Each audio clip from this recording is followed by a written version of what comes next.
Hi, this is Ayushi and Ketki from the Privacy and Data Protection Practice at Economic Laws Practice. In today's episode, we are going to be discussing a very talked about and nervously anticipated issue under the DPDP framework, personal data breaches. And we are specifically going to focus on when a business may actually be seen to be at fault. With cyber incidents becoming quite common, and we all see this in the news, we're going to talk about and unpack what is a breach, what can you do to avoid them, and what can you do if a breach does happen. And keeping all of this in mind, we're going to talk about what businesses should be preparing for. So let's first talk about the basics. What exactly is a data breach? So, data breach is any incident where personal data is accessed, disclosed, shared, altered, lost, or destroyed without permission in a way that will compromise its confidentiality, integrity, or its availability. So, now that definition seems to be quite broad, isn't it? But that's also important because not every breach is going to be as dramatic as a possible cyber attack incident. Right. Yeah, that makes sense. Sometimes it could be something as simple as an employee sharing data with the wrong recipient, or losing a device that contains personal data, or exposing information because of weak internal controls. And all of these would be a breach. Exactly. And that's why it's important, that we not all data breaches will look alike.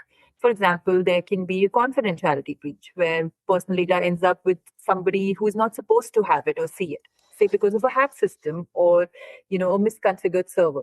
There could also be an integrity breach where there can be an unauthorized modification or tampering with somebody's personal data. Say, for example, an internal team ends up modifying customer information without taking the customer's approval. Right, yeah. And another kind of breach that comes to my mind is availability breaches. So, this is a situation in which personal data becomes lost or destroyed or inaccessible. And the most common example that comes to mind here is ransomware attacks.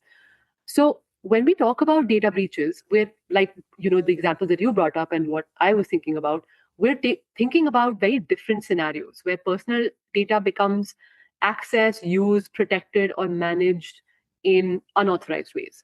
And so it's really important for businesses to understand that. Yes, absolutely. And I can think of an example from the EU under the GDPR on this. So, in one of the cases involving Meta, what the company discovered was that certain passwords that they had stored internally were in plain text. So, basically, that they were not encrypted. And there was no actual leakage or anything of such personal data. But this was still treated seriously because Meta had failed to implement appropriate technical and organizational measures to protect sensitive personal data. So the fact that passwords were just stored in plain text and not encrypted was also sort of considered a breach. So this is a great example of liability not always depending on whether actual harm has occurred or not, or whether personal data was publicly leaked.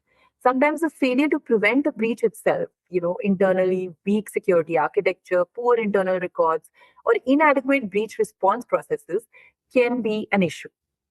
So ultimately, the Irish Data Protection Commission imposed a heavy penalty of, around 91 million euros on Meta. Yeah, I think, the Meta example that you've just discussed is a great thinking point to steer us into what kind of measures and safeguards businesses should really think about. Basically, what have you done to stop a breach from happening?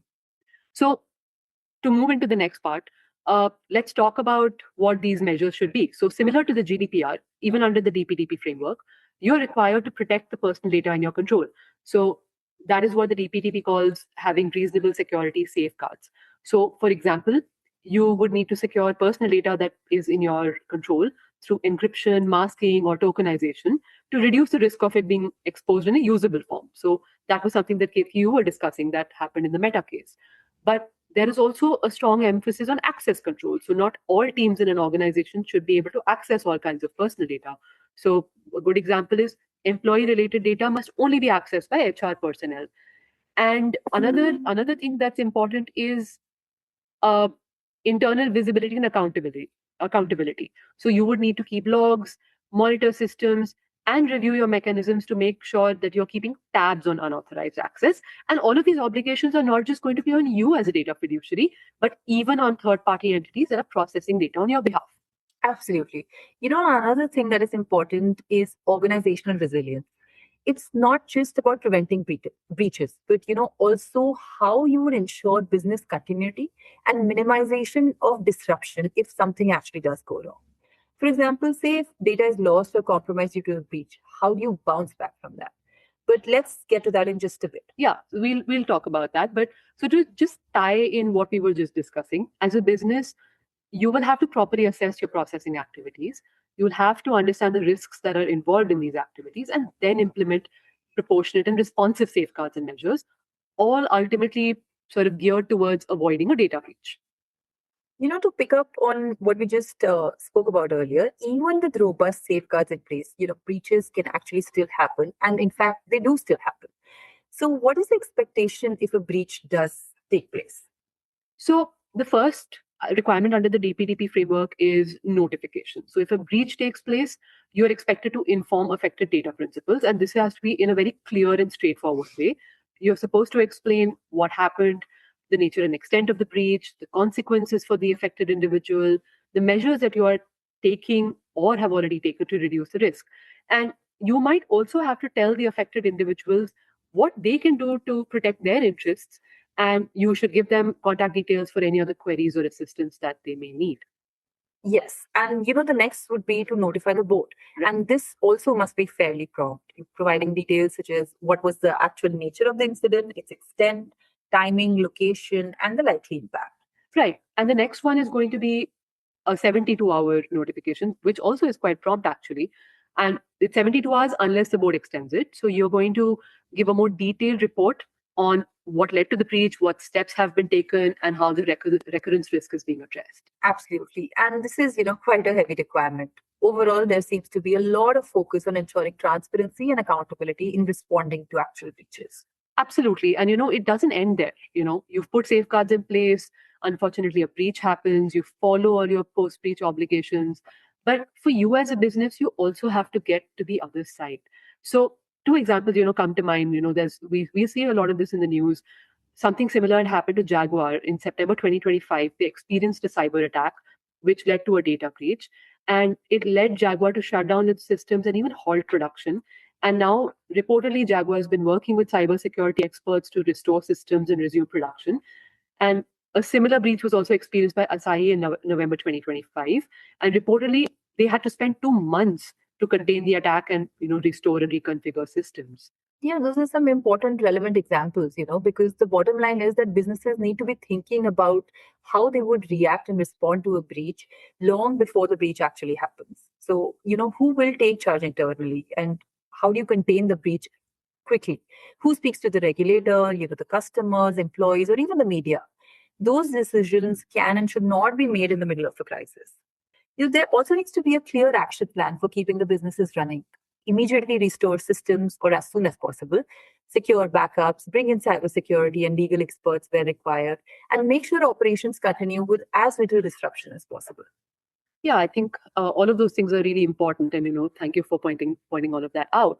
And I think now we move into something that all businesses will be wondering by this point. Okay, so a breach happens. What is the consequence? And honestly, under the DPDP framework, like other frameworks, consequences can be quite serious, both financially and reputationally. So, in case of a breach, you could be facing penalties of up to 250 crores, and the exposure won't stop there. If you fail to notify the board and individuals of a breach, even that failure to notify can invite penalties or directions from the board. Absolutely. And the DPDP as it currently stands does not have a one size fits all approach to penalties. So the board is probably likely to look into a lot of factors. Say, for example, how serious was the breach? What kind of personal data was affected? Was this a one off incident? Was it a repeat offense?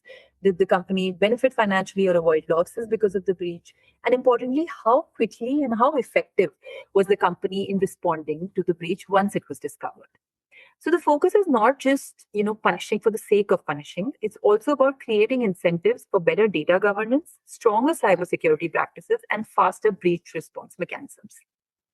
Right. And it's going to be really interesting, as we move closer to the May 2027 deadline, how eventually the board is going to draw on decisional guidance from global data protection regulators in scrutinizing data breach cases. Let's see how that goes.